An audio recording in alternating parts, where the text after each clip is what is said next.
High সতীন, আশা করি তুমি ভালো আছো। আর তোমার সাথে থেকে আমিও ভালো আছি। গল্পে ঢোকার আগে ছোট করে গল্পটা সম্পর্কে কিছু বলে নি।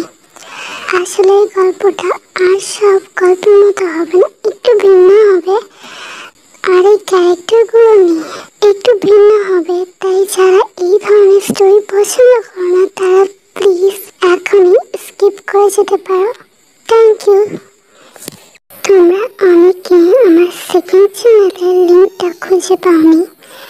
অনেকে বায়োতে গিয়ে লিঙ্কের দ্বারা সোজাসুজি ক্রমে চলে গিয়েছ।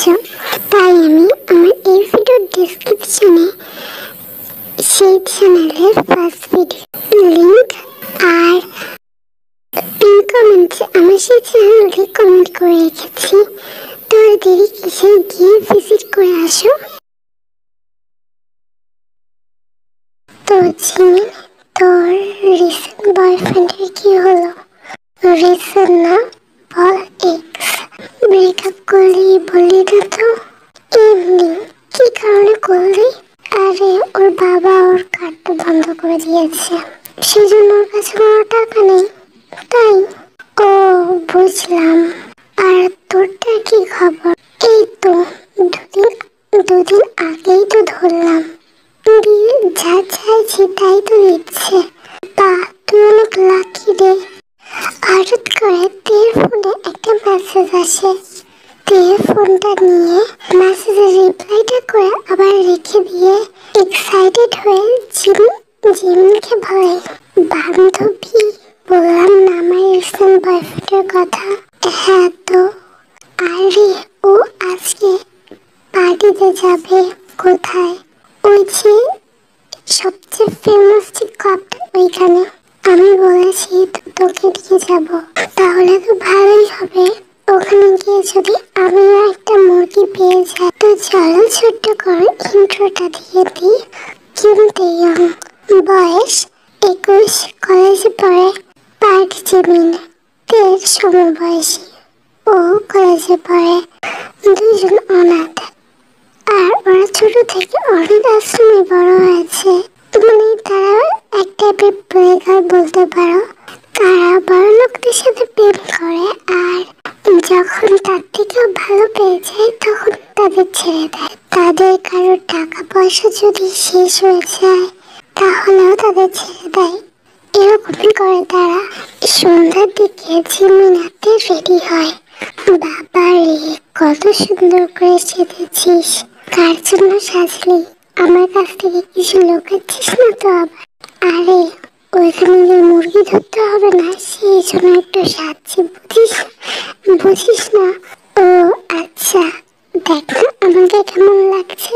তোকে না অনেক ভালো লাগছে। একটু পরে তের বয়ফ্রেন্ড ভুগাম এসে তাদের দুজনকে পিক করে নিয়ে যায় পার্টির ওইখানে। জিমিনাতে তো পার্টিতে গিয়ে খুব খুশি। ভাই, ভালো ভালো মুরগি দেখলে আমাকে একটু বলিস তো। তোর তো আছে, থাকলে কি হয়েছে, আরেকটা লাগবে না? একটা জিনিস আমার বেশি দিন ইউজ করতে আবার ভালো লাগে না। ভুগাম কার পার্ক করে এসে তাদের বলে, কি নিয়ে কথা হচ্ছে দুজনের মধ্যে? ওই তেমন কিছু না, চলো। এটা বলে তে ভুগামের হাতটা ধরে। ভুগাম হাসে। তে আগে কখনো ধরেনি, সেই জন্য। জিমিন বলে, তাহলে তোমরা দুজন এনজয় করো, আমি যাই। কোথায় যাবে? আরে আপনিও না, কাবাবে হাড্ডি হবে নাকি? ভুগাম হেসে ওঠে লজ্জায়। ভুগামেতে ঢুকে পড়ে, কিন্তু জিমিনের একটা কল চলে আসে। সে বাইরে দাঁড়িয়ে যায়। কথা বলার শেষে ফোনটা রাখে। সামনের দিকে তাকিয়ে দেখে 3-4টে গাড়ি এসে দাঁড়িয়েছে, বেশ দামি। গাড়ির ভিতর থেকে দুজন নেমে আসে। তার পাশে বডিগার্ডরা। জিমিন তেমন একটা খেয়াল করেনি লোকগুলোকে, গাড়ির দিকে হা করে তাকিয়েছিল। বাহ, গাড়িগুলো তো সুন্দর, আমারও একদিন হবে। সেই জন্য মুরগি খোঁজা লাগবে। আর মুরগি খুঁজতে গেলে তো ভিতরে যাওয়া লাগবে। জিমিন চলে যায়, কিন্তু সে খেয়াল করেনি একজন তার দিকে তাকিয়ে আছে। আর সে আর কেউ না, আমাদের সুগা। সুগা বাঁকা হাসে, পাশে থাকা একজনকে বলে, ওর ডিটেলস আমার চাই। ঠিক আছে বস, বলে লোকটা জিমিনের পিছন পিছন যেতে শুরু করে। সুগা, তুই এখানে প্রেম করতে আসিসনি, আমরা এখানে তো একটা দরকারি কাজে এসেছি।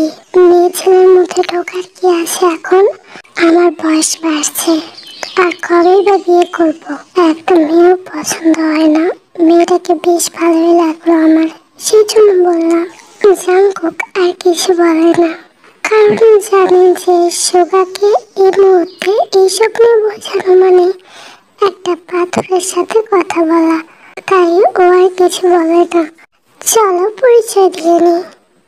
মিনিয়ঙ্গি আর জাংকুক সম্পর্কে ওরা যমজ ভাই।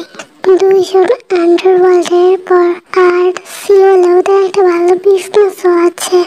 আজকে একটা দরকারে এখানে এসেছে তারা। তুমি তখন থেকে নিচেই যাচ্ছ, আমার সাথে একটু কথা বলে না। আরে তোমার সাথে কি কথা বলবো, বাড়িতে এসে চুপচাপ দাঁড়িয়ে থাকে। আমি তোমাকে অনেক কিছু দিয়েছি, তুমি আমাকে আজ পর্যন্ত একটা কিছু করনি। নিজের সীমায় থাকো বোকাম। তুমি সবসময় এমন কেন করো?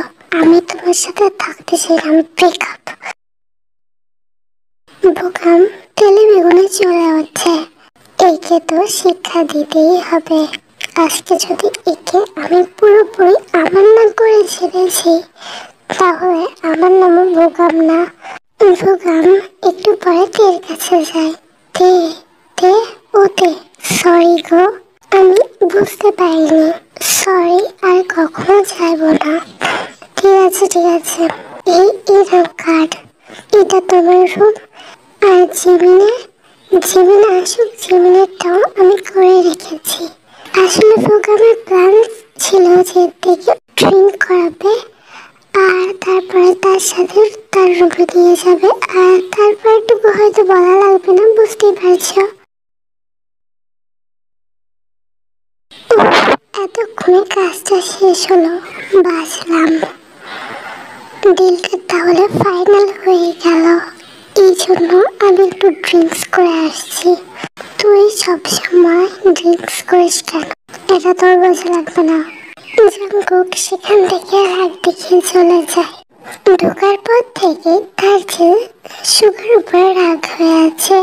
একই সে মেয়েদের পছন্দ করে না, তার উপরে সুগার এখানে এসে মেয়েবাজি শুরু করেছে। জাংকুক মেয়েদের পছন্দ করে না, কারণ সে আসলে যখন ছোট ছিল তখন তার মা অন্য একটা ছেলের সাথে পালিয়ে গিয়েছিল।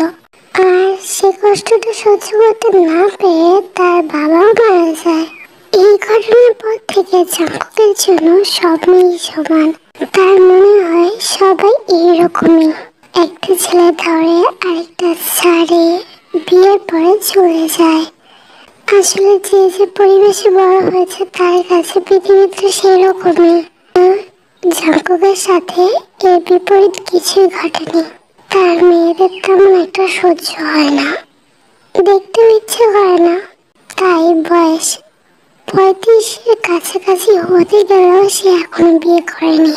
ক্লাবের ভিতরে ঢুকে অনেকটা ড্রিঙ্ক করে সে, ঠিক করে চলতে পারছিল না। সুগা এসে জাংকুকে ঘরে নিয়ে যায়। তুই যে কি করিস না, তোর বোঝা লাগবে না। তুই সে তোর মালটার কাছে যা, কে মাল বলবি না।